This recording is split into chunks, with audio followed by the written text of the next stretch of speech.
Hello everyone, welcome back to our channel science Vedas. आज हम लोग सेमेस्टर 1 के mathematical physics and Newtonian mechanics जो आपका सब्जेक्ट है उसमें स्पेशली मैथमेटिकल फिजिक्स के सिलेबस को डिस्कस करेंगे। इस कोर्स का जो कोर्स टाइटल है वो है आपका PHY 102। तो आइए शुरू करते हैं मैथमेटिकल फिजिक्स के सिलेबस डिस्कशन।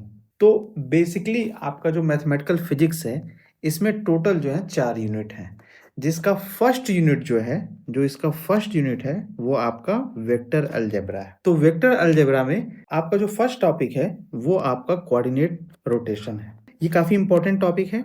जब हम इस टॉपिक को कवर करेंगे तो आपको ये भी बताएंगे कि हमें कोऑर्डिनेट रोटेशन पढ़ने की क्यों जरूरत पड़ी है। इसके बाद आपका reflection and inversion as the basis for defining the scalar vector pseudo scalar and pseudo vector includes the physical example. इस टॉपिक को हम लोग कवर करेंगे। नेक्स्ट जो टॉपिक आपका होगा वो होगा component form in 2D and 3D। मतलब 2D यहाँ पे मतलब 2 डायमेंशनल, 3D मीन्स 3 डायमेंशनल। इसके बाद geometrical and physical interpretation of addition, subtraction, dot product, wedge product, cross product and triple product of vectors. देखिए ये बेसिकली आपका ये जो पोर्शन है, ये ध्यान दीजिए, जो मैं ग्रीन से हाईलाइट कर रहा हूँ, ये जो है आपके वेक्टर अलजेब्रा का पार्ट है।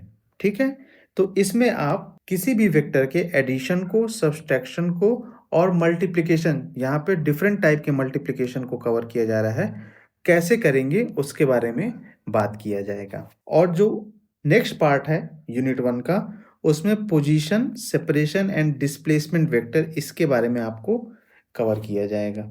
देखिए जो यूनिट 1 तो आपका वेक्टर अलजेब्रा है। यूनिट 2 में आप लोगों को वेक्टर कैलकुलस के बारे में पढ़ना होगा।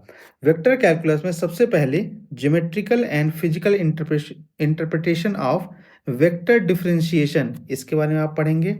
फिर आप gradient, divergence and curl of, इसके बारे में पढ़ेंगे और उसका क्या सिग्निफिकेंट है, आप इनके बारे में पढ़ेंगे। ठीक है, फिर देखिए इसमें क्या है, ये जो पार्ट है इसको हम फर्स्ट कह सकते हैं और बेसिकली इसको हम ये कह सकते हैं कि इसमें आप वेक्टर डिफरेंशिएशन के बारे में पढ़ेंगे। कितने टाइप के डिफरेंशिएशन होते हैं, क्या उसका सिग्निफिकेंस है, हम उसको कवर करेंगे।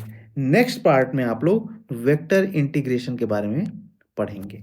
तो वेक्टर इंटीग्रेशन में आप line integration, surface and volume integration के बारे में पढ़ेंगे। ठीक है, इसके साथ ही साथ वेक्टर इंटीग्रेशन में आपको कुछ थ्योरम्स कवर करने होंगे, जिसमें आपको gradients theorem, Gauss divergence theorem, Stokes curl theorem, Green's theorem and Helmholtz theorem के बारे में भी पढ़ना है। ठीक है, देखिए हेल्महोल्ट्ज थ्योरम में बस आपको स्टेटमेंट बता देना है, जिससे आपको उसकी स्टेटमेंट याद रहे।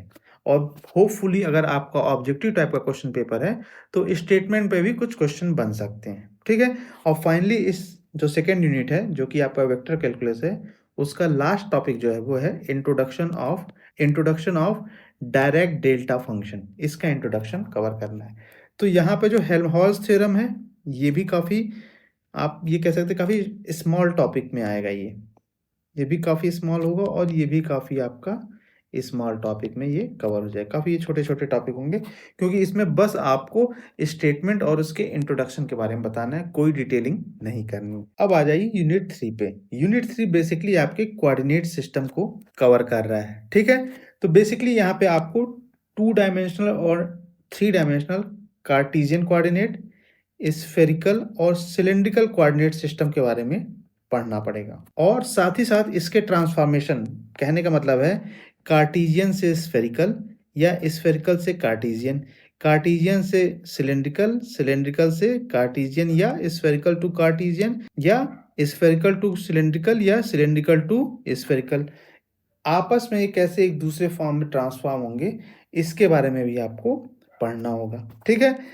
उसके बाद जो है आपका expression for the displacement vector, arc length, area element, volume element, ये टॉपिक कवर करेंगे। Gradient, divergence and curl in different coordinate system, इसको भी हम लोग कवर करेंगे कि आपका जो कार्टेशियन हुआ, स्फेरिकल हुआ, सिलेंड्रिकल, यही 3 कोऑर्डिनेट सिस्टम जो है आपके सिलेबस में है। तो इन्हीं के बारे में, उन्हीं का हम लोग इन्हीं तीनों कोऑर्डिनेट सिस्टम के आपको ग्रेडियंट, डाइवर्जेंस और कर्ल के बारे में भी पढ़ना होगा।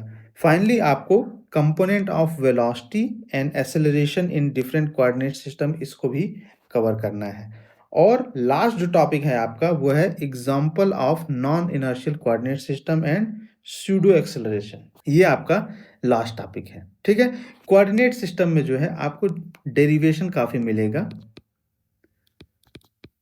ठीक है, और काफी डिटेल डेरिवेशन हम डिस्कस करेंगे, उसको जितना हो सकेगा उतना सिंप्लीफाई करेंगे ताकि काफी अच्छे से आपको ये टॉपिक समझ में आ जाए। जो आपका यूनिट 4 है मैथमेटिकल फिजिक्स सब्जेक्ट का, उसमें आपको इंट्रोडक्शन ऑफ टेंसर्स पढ़ना है, ठीक है।